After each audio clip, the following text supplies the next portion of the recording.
Welcome back to the deep dive. Today we are doing something a little bit different, something I'm actually really excited about. Yeah, me too. It's going to be fun. We've got this, massive stack of research here. We've got commentaries, historical context, theological breakdowns.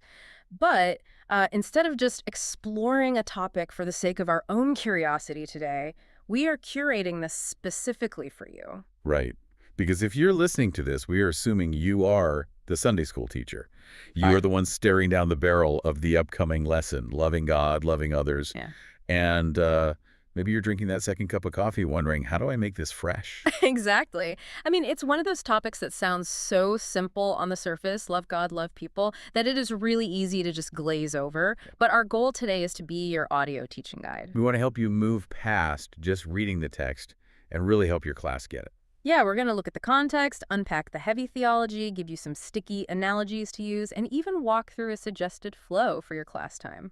Basically, we want you to feel like you have an expert in your corner. So grab your teacher's manual, grab your notepad, and let's dive in.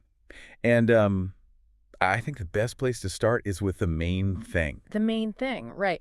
In the source material for this lesson, there is this really fantastic introduction about how easy it is to major on the minors. Oh, yeah, it's the classic theological trap. The introduction describes sitting in these theology classes, getting into these heated, vein-popping debates about some obscure interpretation or end times charts.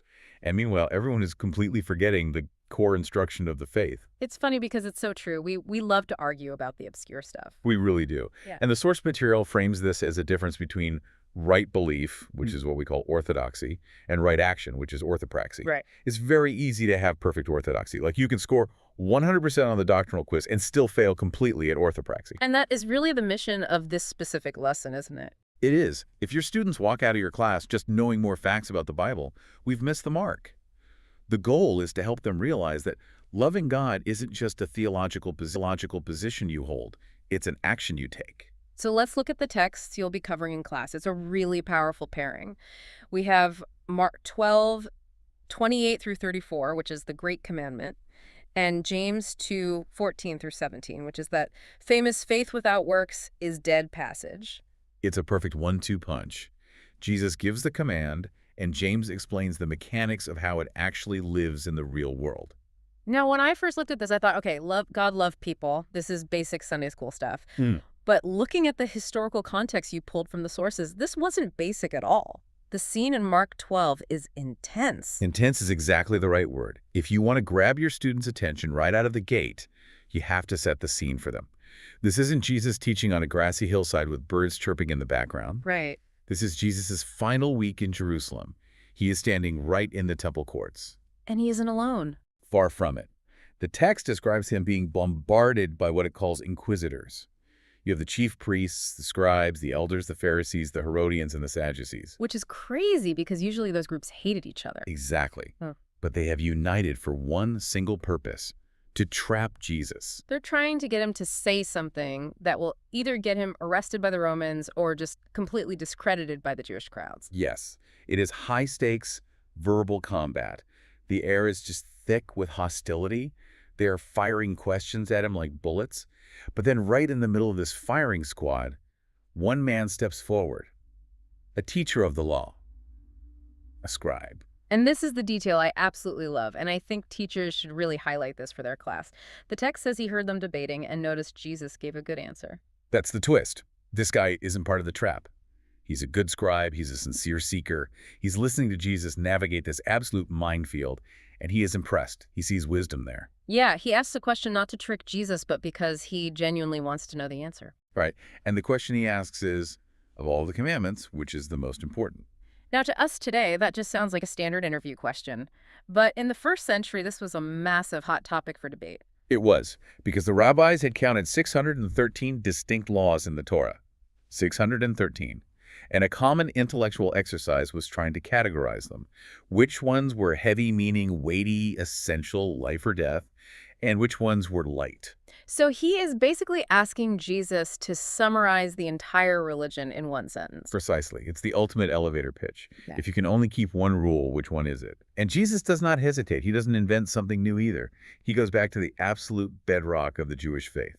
He quotes the Shema from Deuteronomy 6. Hear, O Israel, the Lord our God, the Lord is one. That is the declaration of identity, monotheism. But then comes the response. Love the Lord your God with all your heart, and with all your soul, and with all your mind, and with all your strength. Okay, let's stop right there, because there is a nugget here that I think is absolute gold for a teacher. You pointed out in the notes that the original Hebrew in Deuteronomy lists heart, soul, and strength. But Jesus changes it slightly. He adds a word. He adds mind or understanding. Why is it so significant? It's huge. Remember the Greek culture they were living in, and frankly our culture today, too often separates the intellect from religion. People think faith is just for your heart, it's just a feeling. But Jesus is explicitly saying, no, love God with your brain too. I love that. Love God with your brain. It emphasizes the whole person. It is volition, which is your will. It's emotion, it's intellect, and it's physical energy. It is a call to total devotion.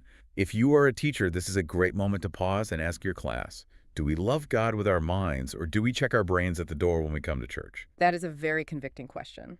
But Jesus doesn't stop at the Shema, does he? He pulls a buy one, get one free on them. He does. He immediately couples it with Leviticus 19:18. Love your neighbor as yourself. And notice what he says right after.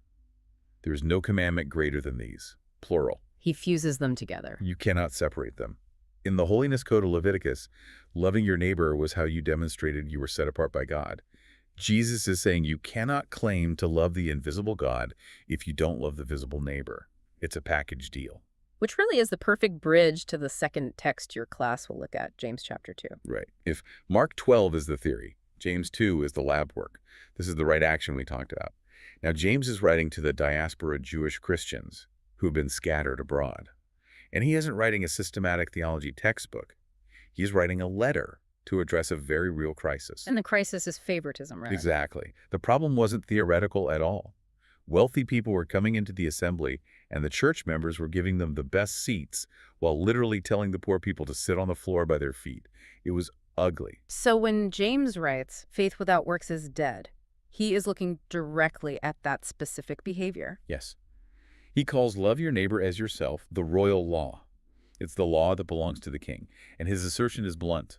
Faith by itself, if it is not accompanied by action, is dead. Dead. Not just weak or sleeping. Dead. He uses a biological fact to prove a spiritual truth. He says, as the body without the spirit is dead, so faith without deeds is dead. You can't have a living body with no breath in it. So we've got the context, we've got the verses, but as a teacher, you have to anticipate the pushback.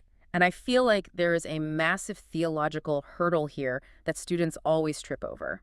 You're talking about the Paul versus James debate. Yes. You know someone in the back of the class is going to raise their hand and say, wait a minute, I thought Paul said in Ephesians that we are saved by faith, not by works. But James says faith without works is dead. Are they contradicting each other? It is easily the most common misunderstanding. And the teacher needs to be ready for this.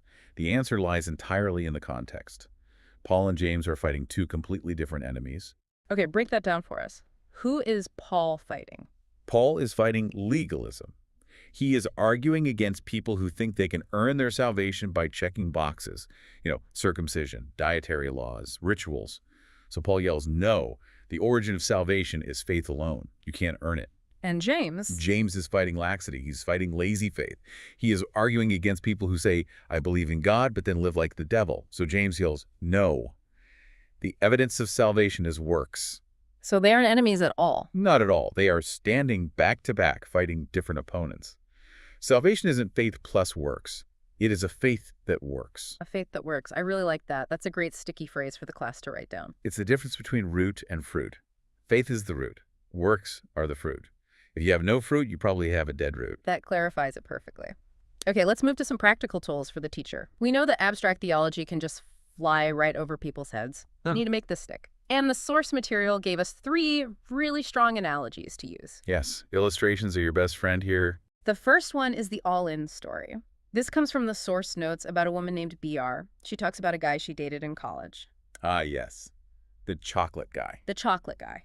So picture this class. She's working at a bookstore. This guy she's dating comes by, slips her a piece of fancy chocolate, whispers something nice, and then just leaves. No conversation at all. Nothing. He wouldn't call her. He wouldn't visit. He would disappear for days. But he just kept dropping off the chocolate. He wanted credit for the small gesture without the actual cost of the relationship. Exactly. He wanted the boyfriend points for being sweet, but he wasn't all in. And the application for the class is pretty stinging. We often treat God exactly like that college guy. We slip him some chocolate, we sing a song on Sunday, we drop a check in the offering plate, but we aren't giving him our heart, soul, mind, and strength.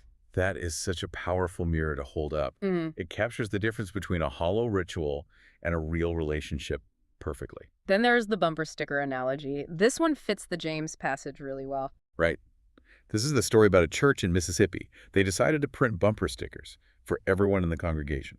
And the stickers just said, "We love people." Which is a great slogan on paper. Sure, it sounds incredibly nice. Yeah. But the narrator points out the irony. Imagine a car parked in a driveway. It's rusting, it has flat tires, but on the back bumper there's a bright shiny sticker that says, "We love people." The car isn't going anywhere. Exactly. The sticker is entirely meaningless if the car never moves. The sticker is your profession of faith. But if the church isn't actually moving, if they aren't feeding food-insecure children, cleaning school bathrooms, helping the widow down the street, then the sticker is a lie. That hits close to home. The profession absolutely must be backed by the service. And the third one we touched on briefly earlier, the body and the spirit. It's visceral. You can't have a living body without a spirit. You can't have living faith without action. It is simple cause and effect. Okay, so you've got the theology, you've got the stories. Now let's talk about class flow.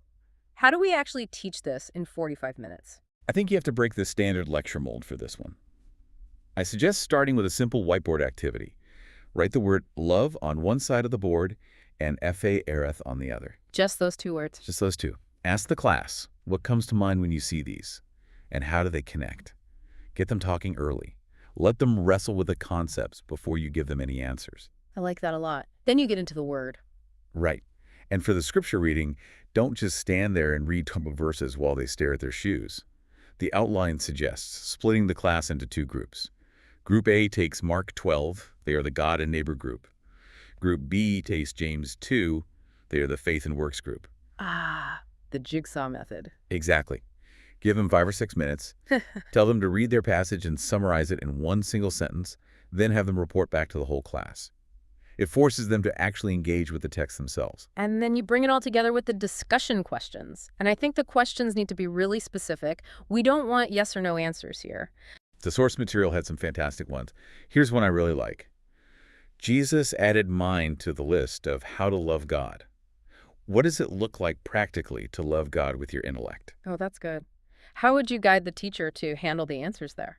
Well, you want to steer them toward things like studying scripture deeply on their own, learning apologetics so they can actually defend their faith, or even just using their reason and ethics to make good decisions at their workplace. It's about not being intellectually lazy in your faith. Another great question from the notes was for the James passage. It asks, James gives an example of telling a poor person to go in peace, keep warm and well fed, but doing nothing to help them. What is the modern equivalent of this? Oh, man, that one is going to spark some serious conversation. The easy answer there is thoughts and prayers. Yeah. It's seeing a tragedy on Facebook, posting a sad face or praying hands emoji, and then just scrolling past to the next video. It's noticing a need, but assuming someone else, the government, the pastor, or some program will fix it. It is verbalizing care without mobilizing any actual resources. That will definitely get a discussion going. But we don't want to just discuss problems all morning. We want to end with real application. This is critical. The entire goal of this lesson is right action. So the teacher should lead the class to identify actual needs in the surrounding community, not just inside the church walls. And be specific here, not just saying we should help people generally. Right. Ask the class, what is happening in our specific neighborhood? Is the elementary school down the street short on supplies? Is there a food insecurity issue in our zip code? And then ask, who is already doing this work and how can we join them? The goal is to end the class with a tangible proposal. Maybe signing up for a service day together or agreeing to bring specific canned goods next Sunday. Turn the We Love People bumper sticker into a reality. Before we wrap up, there is one more theological gem in the Mark passage that I think makes for a perfect closing thought for the teacher to share. You're thinking of the scribe's reaction. Yes.